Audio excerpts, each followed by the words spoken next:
Now, it won't be too long before the new council tax bills will start coming through your letterbox. And despite being the poorest region, people here are paying some of the highest charges in the country. So is it time that the whole system was reformed and maybe even replaced altogether? Well, David McMillan has been channeling his inner game show host, and he can tell us more. David. Thank you, Richard. Right, shall we have a game of higher or lower, but with council tax valuation? So, if you live in a big posh property, Band H in Hartlepool, the council tax bill coming through your doorstep in this financial year was £4,755. But what about the equivalent posh house in the London Borough of Westminster? Are council tax bills higher or lower in Mayfair and Knightsbridge than in Hartlepool? They are lower, much lower in fact, £1,946. So people in Westminster are paying less than half of what Hartlepool council tax bill payers are having to fork out. But what about a more modest property in our region? Is the council tax bill for a Band B property in East Durham higher or lower than a Westminster mansion? Well, you know it's going to be higher because we wouldn't be doing it otherwise. £2,100 a year. So, council tax costs you about £150 more a year for a Band B property in Peterlee than if you owned Buckingham Palace itself. And there are similarly huge differences in places like Gateshead, Middlesbrough, Northumberland and Cumberland compared with London boroughs like Wandsworth or Knightsbridge and Chelsea. And that's why politicians in our region are calling for the system to be changed.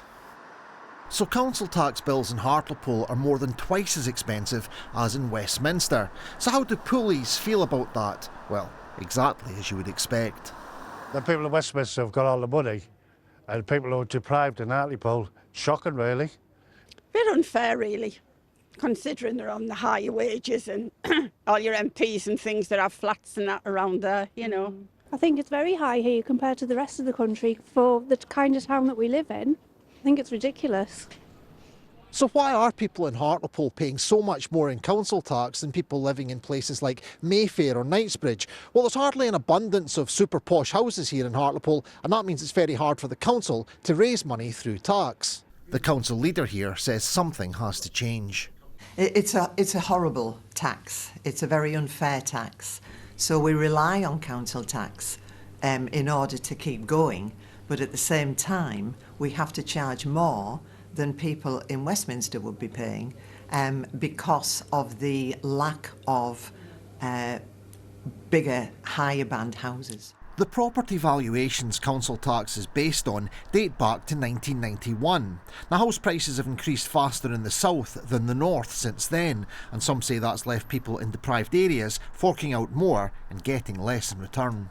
Effectively, local authorities are trying to raise really vital money for really important services from valuations that are modest, and that makes it increasingly difficult for them to service their budgets. Would revaluation make a big difference? Because you're not going to suddenly have a massive surge of posh houses appearing in Hartlepool and Middlesbrough, Gateshead, are you?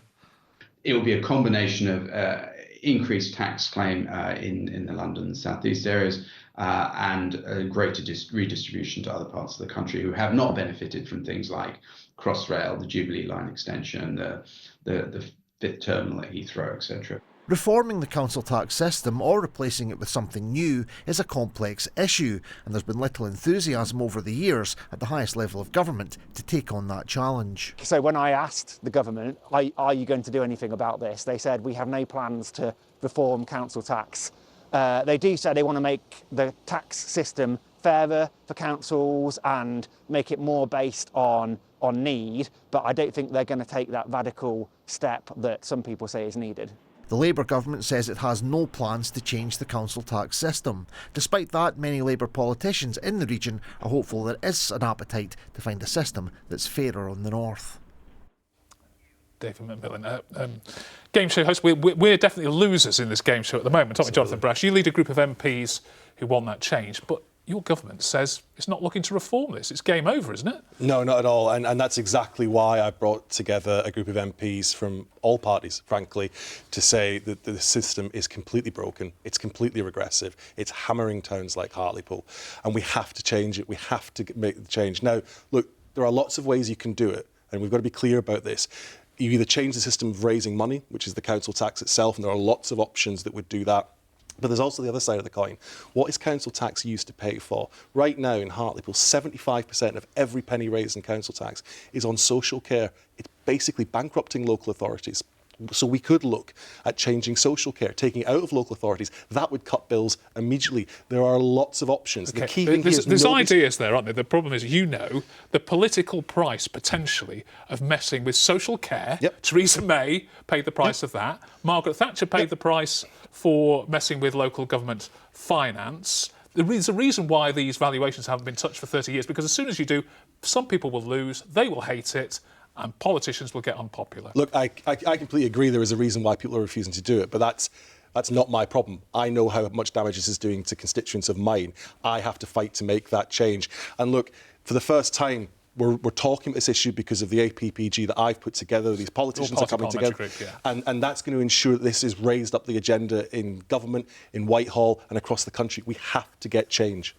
Richard Wearmouth, governments of different stripes have failed to act on this. Conservatives have 14 years in government, did nothing about it. Should it be changed?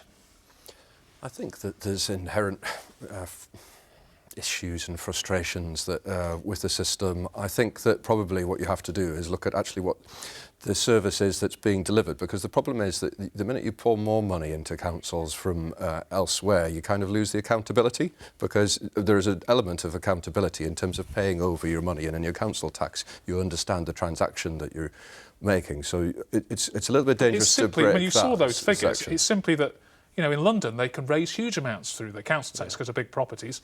In Northumberland and in North East, you can't. So, there has to be a redistribution of this, and that has to be done in a fairer way, doesn't it?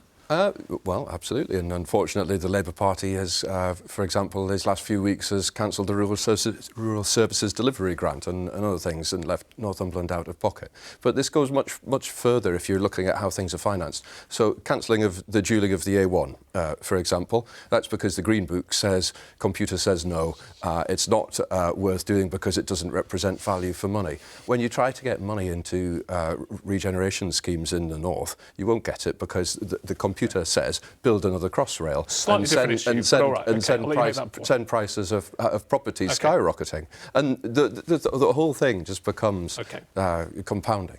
Jill Perry, I know that the Green Party are committed to this revaluation, but if you were in government, you'd be also hesitating, thinking lots of people in the south of England who might have voted for us suddenly get much higher council tax bills. We aren't going to be popular in there. I think sometimes politicians have to take brave decisions, and when you change things, lots of people are unhappy, but as they get used to it, they then become happier. And yes, we do want a re-evaluation of all the properties that currently are eligible for council tax, probably some more bands at the higher end. So that would take in more properties in the south and make them pay a bit more as well if you had above H, basically, H plus or whatever you want to have. Yeah.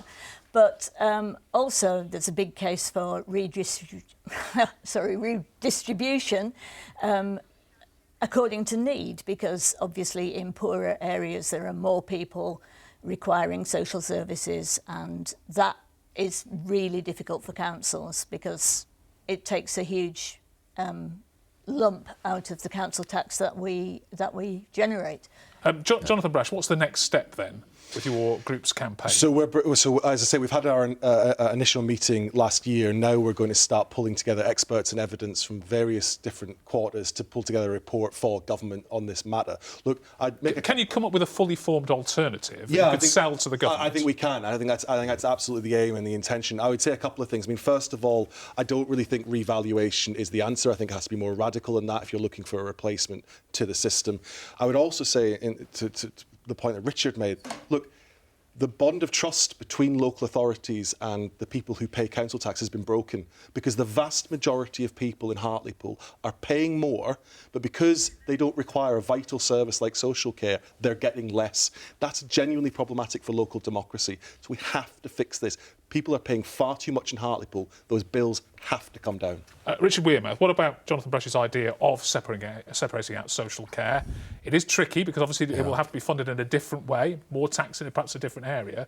But would that relieve the burden on some of our councils? I think Jonathan's quite right, actually. There's a big bit about adult social care. It falls disproportionately on some areas. At Northumberland, we have a very large and increasingly elderly population.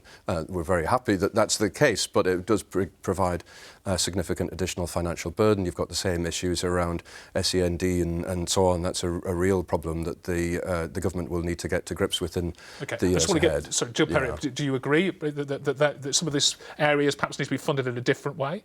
Yes, absolutely, because the areas of highest deprivation are the areas that most need social services, and they're also the areas that are paying unfairly large amounts of council tax. OK, thank you very much. We've ended on a bit of agreement anyway, at least. Now, our region has a rich range of independent brewers producing a distinctive blend of lovely local beers. But like many hospitality businesses, I'm afraid, a combination of COVID, cost of living, higher energy costs again have made life tougher, with nationally more than 100 shutting in the last few years. But Carlisle's MP